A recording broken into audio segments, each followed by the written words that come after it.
Hey JT, here's my video explanation for my environmental exam 2.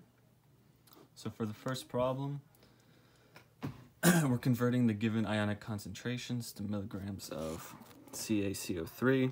So we're finding the molar mass of CaCO3 is 100 grams, and then the N is 2, so we're dividing by 2, so then it's actually the equivalent weight is 50 grams of CaCO3. So it's 50 grams, so for every given chemical, we take the given concentration and we multiply it by 50 over the molecular weight of the chemical. So it was given 98, so that's 245 milligrams per liter, and then I'll just go through this one. It's got a plus 2, so the N is 2. It's 24 grams, so then it's 12 grams of Mg plus 2. Then the given is 15, so it's 15 over 12. And then we did that for every single one. And then for B, it's total hardness, carbonate hardness, and non-carbonate hardness. So the total hardness is just Ca plus 2 and the Mg plus 2, so I added those two concentrations together. Got 307.5. The carbonate hardness is just from the HCO3, so it's just that, so it's 198.36.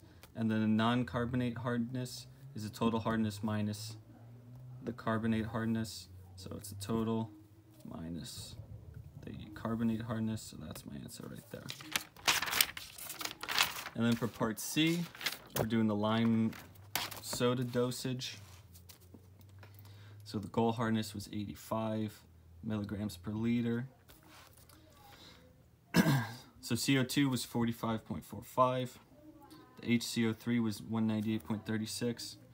And then there's always 40 milligrams per liter given, so you can subtract that out of the Mg, and then you have to add 20. So that's my total. So then the goal hardness, 85 minus 40, so that's it. And then the NCH is 109.14 minus 45 from there. And that's the dosage of soda. So for number 4, we have to find the concentration of glutamic acid if the concentration of L is 120 milligrams per liter. So the molecular weight of the glutamic acid is 147.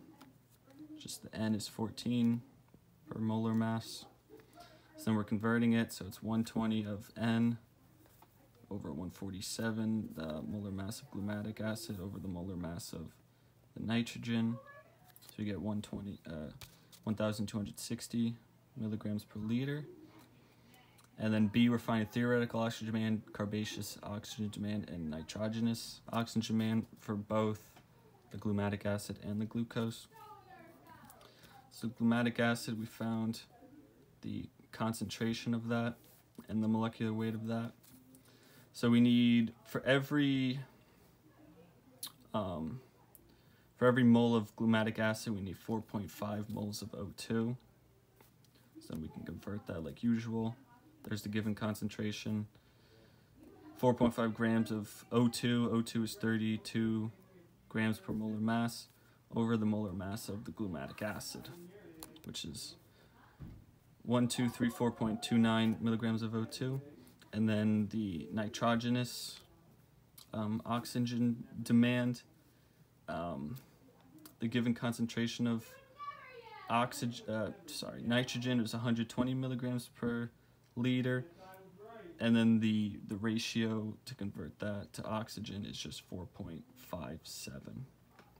So then the total oxygen demand for the glutamic acid is these two added to each other, this one and this one, so it's just 1782.69. So for the glucose, so the total oxygen demand for the glucose is the total oxygen demand for both of them minus the total oxygen demand of the glutamic acid, which is right there. So then finally, here's my final table. The CBOD for glutamic acid is 1234.29. NBOD for glutamic acid is 548.4. So then the CBOD for glucose is just the total, because there's no nitrogen in glucose, so that just stays 0. So then the last part of this, to find the concentration of glucose. So the molecular weight is 180 grams, and for the glucose you need 6 moles of O2. 6 times 32, which is the molecular mass of O2, is 192. So then we can just convert that like usual, the given concentration for right there of the glucose, and then you times that by the molecular weight of glucose over the molecular weight of the 6 moles of O2 required, and we get that answer. So then, last question, question 6. For the first one, what is the mixing DO of the river and wastewater? So it's just the given equation, so it's Q of the brewery times the concentration of the brewery plus Q of the river times the concentration of the river over the flows, which is right there. And then the ultimate BOD at 15 degrees, so we have to convert 15 degrees from 20 degrees. So the given K is 0.3, and that's the constant. 15 minus 20 for the temperatures, we get that. And now we can plug this in and use that for the K value right here. The given concentration is 85 milligrams per liter, and it's 5 days, because it's BOD 5. There's the answer for that. So for C, the mixing ultimate BOD, so the BOD given it's 7.66 milligrams per liter at 15 degrees. So we can just plug these answers back in, use this equation up here, but instead of these concentrations, we use the new concentrations we have. So it's the flow of the brewery times the concentration plus the flow of the river times this concentration was given the problem.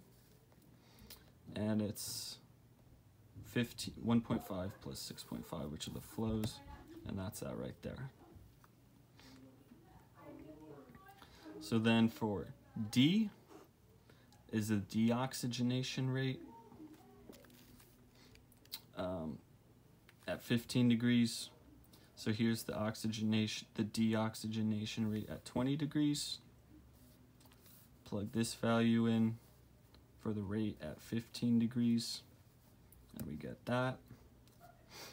For E, we're calculating the reoxygenation rate. So we're using this equation. This is it at 15 degrees. That's the rate. So then that was at 20 degrees. So then at 15 degrees, we have to convert it like usual. So there's the given concentration, converting it, and that's it. And then for F, the critical deficit, using the Streeter-Phelps equation, I just took my values from up here, plugged them into the Streeter-Phelps equation, and this is the answer that I got.